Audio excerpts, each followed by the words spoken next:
Assalamualaikum warahmatullahi wabarakatuh. Perkenalkan, nama saya Dwi Fatmawati dengan NIM 205220010 akan menjawab soal UTS mata kuliah Seni Bercerita. Soal yang pertama adalah jelaskan pentingnya seni bercerita dalam perkembangan anak usia dini. Uraikan manfaat-manfaat yang dapat diperoleh anak dari kegiatan bercerita, terutama dalam aspek bahasa, kognitif, dan emosional. Nah, seni bercerita itu sangat penting untuk perkembangan anak usia dini. Karena apa? Karena membantu mereka tumbuh di berbagai aspek seperti bahasa, kognitif, dan emosional. Manfaat aspek bahasa yaitu dengan mendengarkan cerita, anak-anak bisa belajar kosakata baru dan cara berbicaranya juga akan lebih baik. Ini membantu mereka memahami bahasa lebih cepat dan meningkatkan kemampuan berbicaranya. Manfaat aspek kognitif yaitu saat mendengarkan cerita, anak-anak belajar berpikir kritis, memecahkan masalah, dan mengembangkan imajinasinya. Selanjutnya, manfaat aspek emosional. Bercerita ini membantu anak memahami dan mengekspresikan perasaannya. Mereka bisa belajar empati dengan merasakan apa yang dirasakan karakter dalam cerita tersebut, serta mengembangkan rasa percaya diri melalui interaksi saat bercerita. Jadi seni bercerita itu bukan hanya hiburan, tapi juga cara efektif untuk membantu perkembangan bahasa, pikiran, dan emosi pada anak-anak. Selanjutnya, pertanyaan yang kedua yaitu sebutkan dan jelaskan metode bercerita yang efektif untuk anak usia dini. Berikan contoh bagaimana masing-masing metode dapat diterapkan dalam situasi pembelajaran yang berbeda-beda. Nah, metode bercerita yang efektif untuk anak usia dini yaitu yang pertama ada mendongeng. Mendongeng tersebut cara klasik bercerita menggunakan suara, ekspresi, atau gerakan tubuh untuk menarik perhatian anak.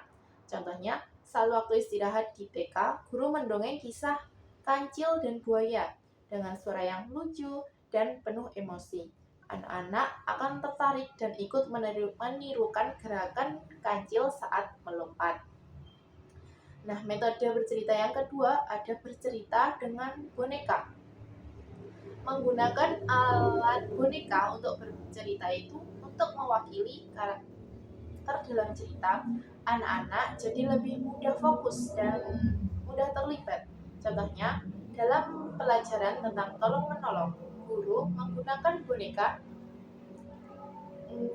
boneka tangan berbentuk hewan untuk menceritakan kisah semut dan merpati. Boneka membuat cerita lebih hidup dan anak-anak jadi lebih senang. Metode yang ketiga ada bercerita dengan buku bergambar. Buku dengan gambar yang menarik membantu anak memahami cerita dengan lebih baik. Contohnya, saat belajar tentang keluarga, guru akan membacakan buku bergambar tentang misalnya keluarga beruang sambil menunjukkan gambar setiap anggota keluarga. Anak-anak akan jadi lebih mudah mengenal konsep keluarga dengan bantuan buku cerita yang bergambar. Selanjutnya, metode bercerita yang keempat ada bercerita secara interaktif.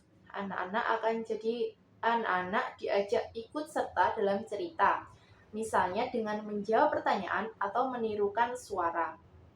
Contohnya, saat cerita tentang binatang di kebun binatang, guru meminta anak menebak suara binatang yang muncul seperti suara singa atau gajah. Anak akan jadi lebih terlibat dan mudah aktif. Metode bercerita yang kelima ada bercerita dengan lagu atau gerakan. Cerita yang disampaikan lewat lagu atau gerakan membuat suasana akan menjadi lebih menyenangkan. Contohnya, guru menyanyikan lagu tentang petualangan si kelinci misalnya, sambil mengajak anak menirukan gerakan kelinci melompat. Anak-anak akan jadi ikut bergerak gerakan melompat kelinci tersebut dan akan merasa terhibur.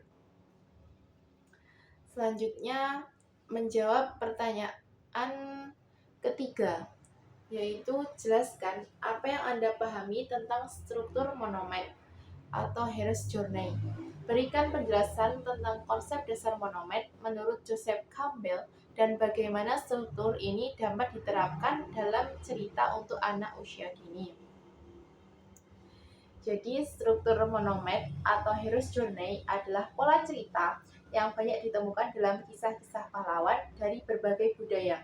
Konsep ini pertama kali dijelaskan oleh Joseph Campbell yang menemukan bahwa hampir semua cerita pahlawan mengikuti pola yang sama, terlepas dari asal-usulnya. Menurut Campbell, Hero's Journey memiliki 3 bagian utama. Yang pertama ada departure atau keberangkatan.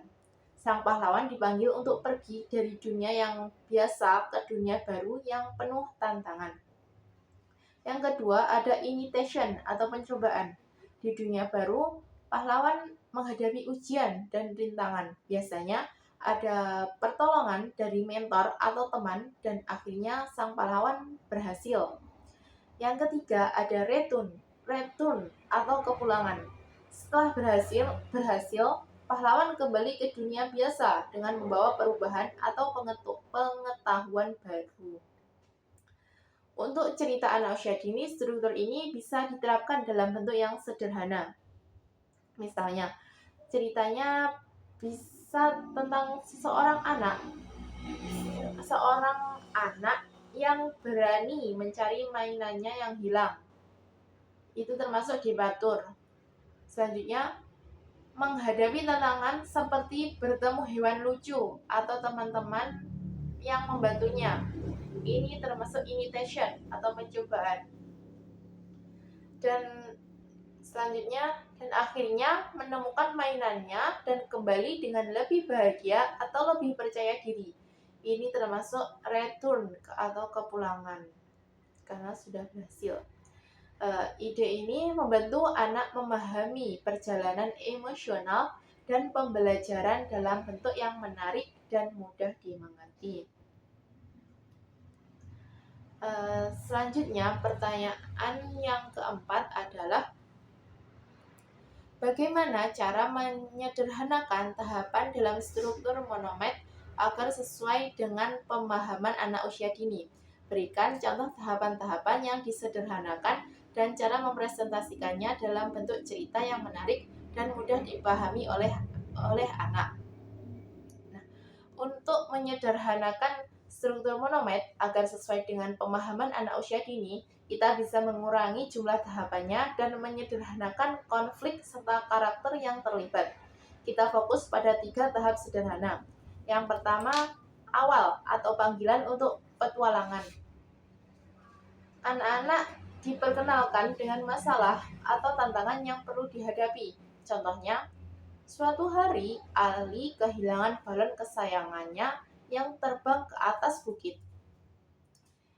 Tahapan yang kedua ada tengah atau menghadapi tantangan. Sang tokoh menghadapi masalah, bertemu teman atau menggunakan akalnya untuk menyelesaikan tantangan. Contohnya, di tengah perjalanan, Ali bertemu dengan seekor kelinci yang memberinya petunjuk, tetapi ia harus menyeberangi sungai yang besar. Selanjutnya, tahapan sederhana yang ketiga ada akhir atau kembali dan menang. Anak-anak berhasil menyelesaikan tantangan dan kembali dengan sesuatu yang berharga. Contohnya, Ali berhasil mendapatkan balonnya dengan bantuan kelinci, lalu pulang dengan senyum lebar karena ia sudah menyelesaikan petualangannya.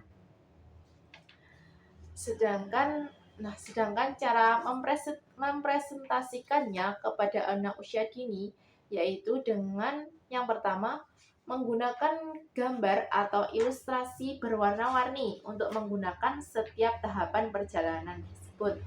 Dan yang kedua, menggunakan kalimat yang singkat dan mudah dipahami. Yang ketiga, melibatkan anak dengan mengajukan pertanyaan seperti apa yang akan Ali lakukan sekarang, atau siapa yang ingin membantu Ali. Dan yang terakhir, menggunakan pengulangan atau irama sederhana dalam cerita untuk membuat anak tertarik dan mengingat tahapan cerita. Nah, sekian jawaban yang saya sampaikan. Ada kurang lebihnya mohon maaf. Wassalamualaikum warahmatullahi wabarakatuh.